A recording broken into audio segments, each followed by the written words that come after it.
Morning, guys. Welcome to Coffee Chat. Oh my goodness, some days that just hits the spot just amazingly. Guys, reading a bunch of articles today and reading this one about Senator Loomis and Senator Gillibrand on the stablecoin legislation. And boy, did they ever sneak something inside this legislation that we have been talking about on this channel and for a long time. So, with these stablecoins, of course, they're going to want to have it backed one to one. They're not going to allow any algorithmic stablecoins in the bill, anything like that. But what they snuck in there, guys, is if you're going to hold stablecoins, you have to custody it at a bank. Boom, right there. They are going to be going after, with this regulatory clarity that they're going to come out with, they're going to go after self-custody. I've told you this, and I have told you this. That is absolutely on the agenda. And they got it right there, tucked right into this bill, that if you're holding on to stable coins, they have to be custodied with the bank. And get this, they are really, really trying to prop up the US buck because stable coins can only be backed one to one against the US dollar in this legislation. So if this thing gets passed, you are going to watch change in this space happen on a rapid pace. I'll tell you what. And don't you know that Ripple is out there, and what have they been doing? Buying up custody platforms like no tomorrow right there. Does that mean Ripple is going to be applying to become some sort of a bank, a banking type of a custodian for institutional players, along with perhaps retail space and things like that? Guys, it would not shock me one iota should that come down. Because they went in there, they took over standard custody, and they also took over Metaco. And when you think about those custody platforms, massive partnerships in this space and things like that. And here we have stablecoin legislation. You go look it up and read it.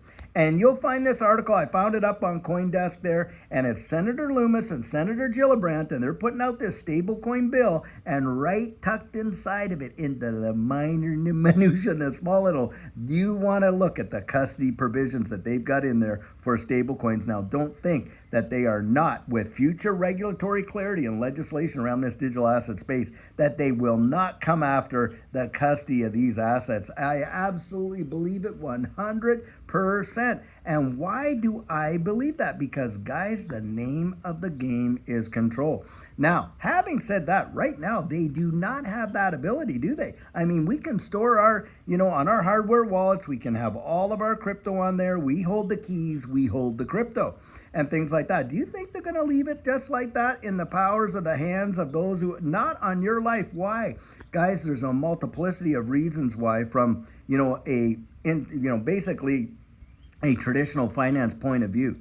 But look, the government has no ability to go out there and monitor it and seize it or anything like that, should they need to. Now, I know that we don't like to think about it like this, but I've used that example about bankruptcy. In bankruptcy, your trustee takes over your worldwide assets. Well, do you know how much bankruptcy fraud goes around? And that is exactly going to be the narrative. We're doing this to protect the consumer. Oh, we're doing this to this. Guys, it has nothing to do with about protecting the consumer. It has to do with ensuring and insulating the government's power over currency. That's exactly what it's coming down to. And they know they don't have control over a lot of these monetary instruments right now. But don't kid yourself, it's coming in a big way. Now, having said that, I've seen a few questions in the comments, and one I really want to address.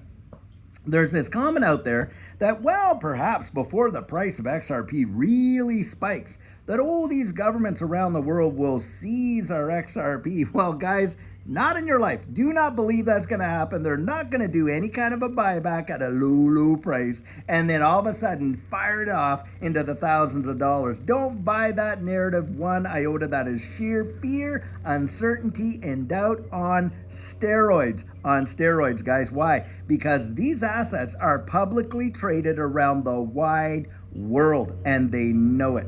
And there's no way that they're going to go out there and just all of a sudden just grab everybody's XRP, say, oh, you can't have it. And not only that, this guy, was making the comments, oh, they can do it. No, they can't do it. Why can't they do it?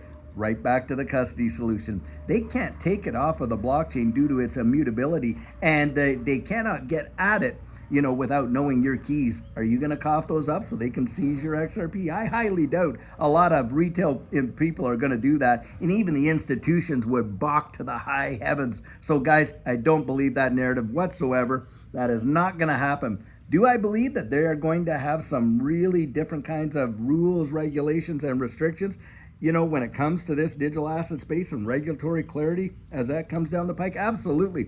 Watching a news clip there where, Senator Loomis and Gillibrand were out there talking about it. And one of the things that they were bringing out is the fact that if we want to get ahead of this space, we got to regulate it. Oh, we're going to do it for the safety of the consumer. Come on, guys. If they're really concerned about the safety of the consumer, then the SEC would not have even brought this lawsuit against Ripple in the first place, would they? Why? Because who had been harmed up to that point? Nobody. All those original, investors way back there in 2013, man, they were up literally thousands of percent from where they had gotten and stuff like that when that lawsuit was dropped. Not to mention the fact that a lot of people were FOMOing into XRP, in order to become a participant of the Flare snapshot in December of 2020. Was there any kind of warning before that? Nope, not in your life. Did the SEC know people were FOMOing into XRP? Absolutely, for sure. Now, did they go out there and protect the consumer? Not on your life. It was all about protecting the powers that be and the traditional, players and all this and that. Don't think that these big regulatory agencies are there to watch over you and I and our backs. That's the narrative, of course. But it's kind of like your parents say, well, honey, here's your allowance, but give it back to me so I can keep it in safekeeping for you. That doesn't teach the kid anything. All it teaches the kid is, oh, yeah, well, you're just holding the purse strings and everything else. When you give a kid an allowance, you let him, if he wants to spend it, spend it. But yes, you teach him stewardship and things like that. But that was the benefit. I remember growing up, you had your piggy bank, right? You put your money in the piggy bank and, you looked at that bike on the Sears Roebuck catalog or wherever it was.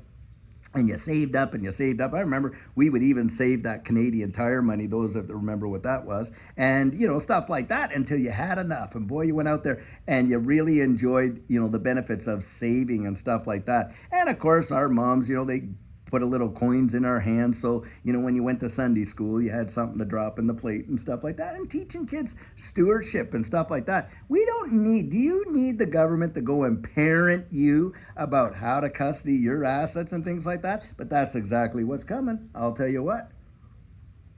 And all you have to do is look over your shoulder at where the traditional market has gone. Remember, way back when, you could get your stock certificates, you could have bearer bonds, you could hold them in your safe at home and this and that. Do you think that happens today? No, it does not.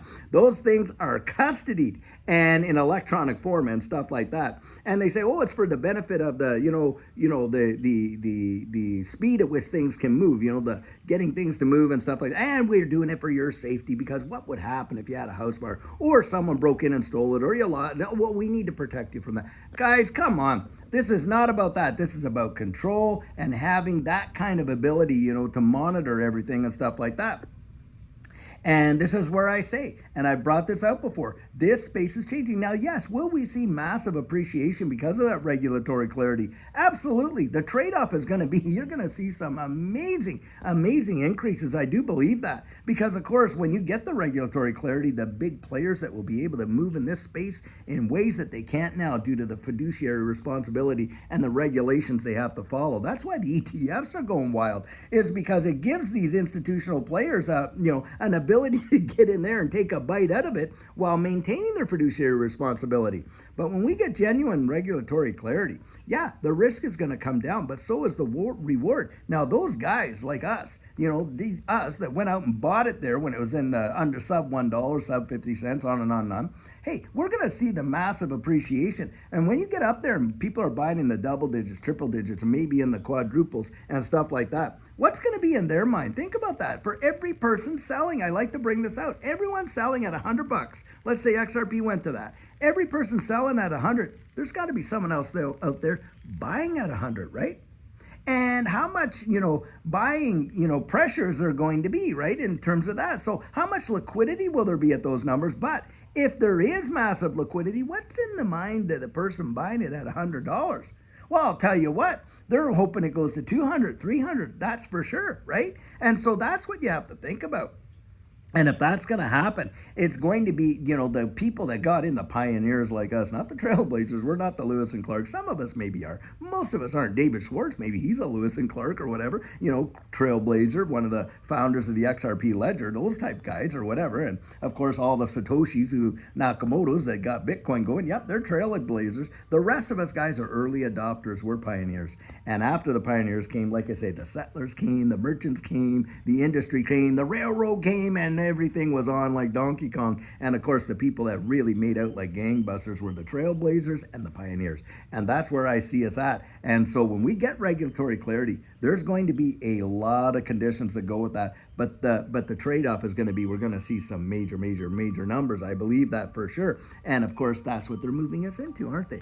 This digital asset space, this new world order, this, fourth industrial revolution that they're all talking about. That's where we are going. And boy, are they doing everything in their power to destroy this current one with all that's going on and everything like that. And like I said, they're inflating it to the point where that balloon just absolutely blows up.